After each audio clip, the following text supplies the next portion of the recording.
to the acquisition of troubled lender Spire Bank in a deal that will see Equity Bank get 20,000 depositors and a loan book worth about 945 million shillings from 3,700 customers. Our Equity Group CEO, Dr. James Mwangi, stated that the move is meant to protect the depositors who would have otherwise lost their money.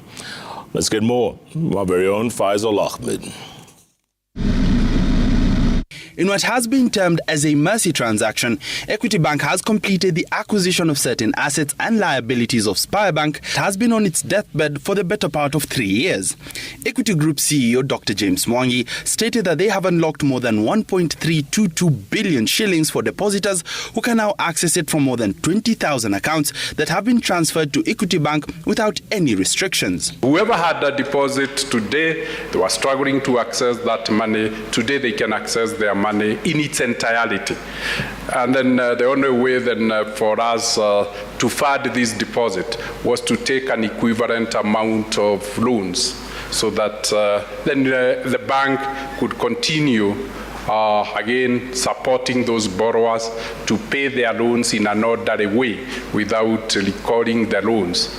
He further stated that the transactions between the two institutions were a straight swap of assets where Equity took both the loan book and deposits from Spire Bank. And that's really the gist of it. If you could call it a transaction of empathy.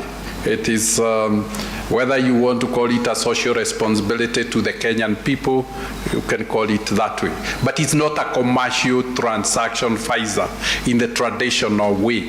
It was how do you ensure no depositor lose their money. On their part, Mwalimu Sacco and Spire Bank acknowledged that the institution has been struggling for years as they could not even cover their operational costs. There are many pressure points of notices of cease and desist from doing this. We could have woken up one morning and found padlocks around our doors because we had those challenges. But Equity came along and helped us finish well, allowed us to finish in a dignified way. From midnight last night, all 20,000 Spire Bank depositors could access 1.3 billion shillings of their deposits, with Equity Bank stating that all the borrowers can renegotiate their facility with the bank. Faisal Ahmed, Citizen TV.